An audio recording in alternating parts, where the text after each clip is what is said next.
Um, Thanks so much for having me here today. I'm Christina, I'm with the News Revenue Hub, and let's just dive right into it. I wanted to start with something that Sarah Fisher from Axios wrote back in November. She said, "There's no question that the media is facing unprecedented disruption at this moment." And what we found at the Hub is that reader expectations are changing too. And something that was said earlier today, people are willing to support the news that they value and trust. But news organizations have to make the case for it. So a little bit about what we do. We help digital news organizations build membership programs, and we provide the front-end strategy and the back-end technology to make this all happen.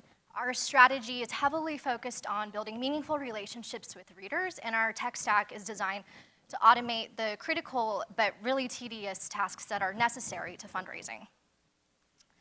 And I think our origin story has also been said earlier today, but we were born out of the nonprofit space. Our founding team came from Voice of San Diego, and our director of client relationships came from the Texas Tribune. And when we were at Voice, we created a membership program that made up about 25% of our annual budget. And over the years, people would call us all the time asking, "Hey, what CRM are you guys using?" Or "How do you run a spring campaign?"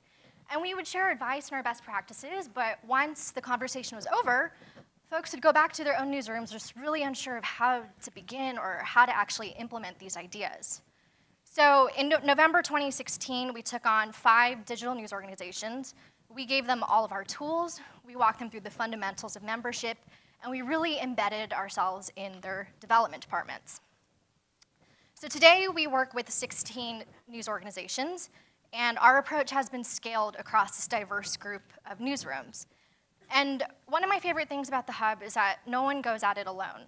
Our big picture goal is to solve the problems that the entire industry is facing. So we experiment, we learn, we research, and we test, and whatever we find is working, we try to scale it across our cohort. And so today, since we've launched in 2016, we've helped our clients raise $4.3 million in revenue. $3 million is money that's in the bank. That's money that they have now that they can use.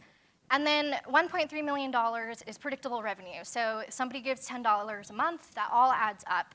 And so for the first time, some of our clients are able to see money that's going to come in July, August, September, and be able to plan for their operations. We also help our clients increase their subscriber database, as email is a huge part of what we do. And the results are game-changing. Whether our clients are nonprofits, for-profits, local, startup, legacy, topical, whatever, all of them have seen results out the gate. And our smallest org, you can see, raised $90,000 in their first year, and that's game-changing for them.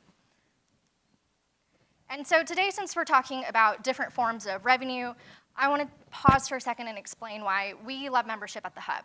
So the first thing to know about our clients is that all of their editorial content is free and accessible to everybody.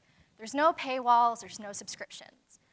And the way we think about it is, if you're telling somebody it costs us this much to access our content, the second they hand over the money, the transaction ends. But if you flip it around and you make your content free, you now ask your reader, how much do you think our reporting is worth? And you now have the opportunity to unlock so much more potential. People might give more than what you might be asking for. And you also now have the chance to regularly communicate with your readers and talk to them about how your business model works and the role that they play in the future of your organization. And so, this concept is simple. It's just building relationships and talking to your readers regularly. But it takes a lot of ongoing work. And it's not easy and somewhat uncomfortable for people who've never been this open and candid about the financial realities of running a newsroom. So I'm going to tell you everything about our membership strategy, and if 1998 Tom Hanks is giving you clues to what the secret ingredient is, it's email. So email is one of the most powerful tools that you have. You can use email to become a part of your readers' daily or weekly routine. If you don't have an email newsletter product, create one. Make it a quality product with standout content and a distinct voice, a regular routine, so somebody can build a habit off of it, and use it, as a way to engage with their readers. So when I was at Voice, I checked our info box, just the thing that people would reply to all of the time. And most of the emails were complaints and spam, but you also had a really good majority of people who genuinely wanted to offer feedback, tips, or just comment on a story. And this type of engaged readership is not unique.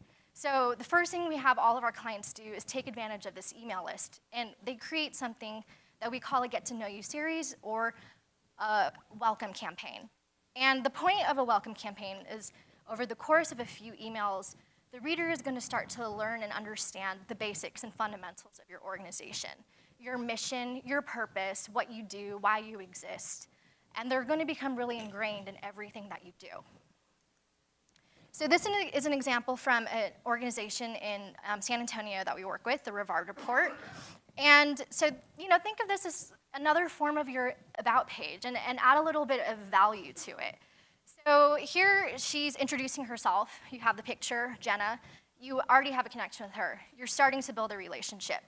And then she just lays it all out. I want to give you a picture of our history. So her origin, their origin story, their goals, their value propositions, and guiding principles as a nonprofit newsroom.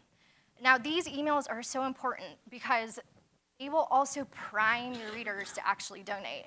So if you're a nonprofit or your community is supported, slip that in. But it's really important for people to understand this, that this is core to your business model. And then you can make it more than a one-way channel. Invite readers to offer feedback or ask questions, or you can even embed a survey in one of these. And so here, she again is saying that I invite you to join our community of supporters and mentions membership. And ideally, in the end, this all culminates in an explicit appeal.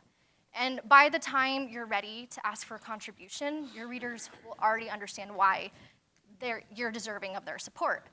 And it's also important to help connect the dots. Most readers don't understand that their donation has a direct impact on your reporting, and your reporting has a direct impact on conversations happening in the community, policy, or whatever. And similar to going back to the quote that we opened up with, this unprecedented disruption, most readers probably don't realize what the entire industry has gone through, that traditional business models have crumbled, that we can no longer rely on advertising. So explain it and be clear about the role that they have as a news consumer. So this is an example of a pitch that we tie back to the editorial content.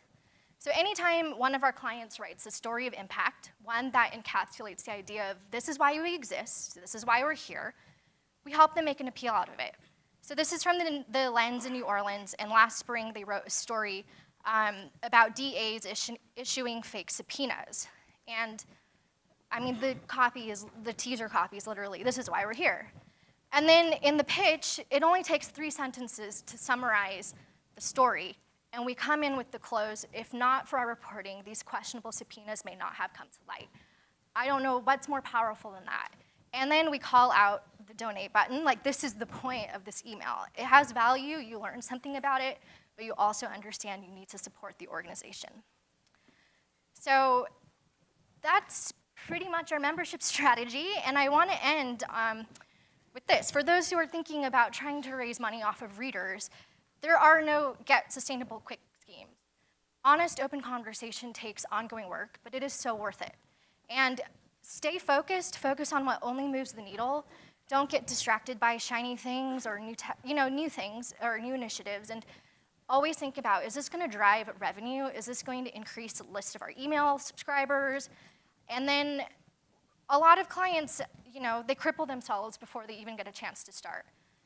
The stars will never align. You're never gonna have like the biggest, baddest database or the best staff. You just gotta start. There's so much money on the table, so don't be afraid to just go. And then finally, membership is only part of it. Healthy news organizations need diversified revenue streams. And so that's why I'm really looking forward to the conversation that we're gonna have now about all the different ways that our news organizations can raise money. Thank you.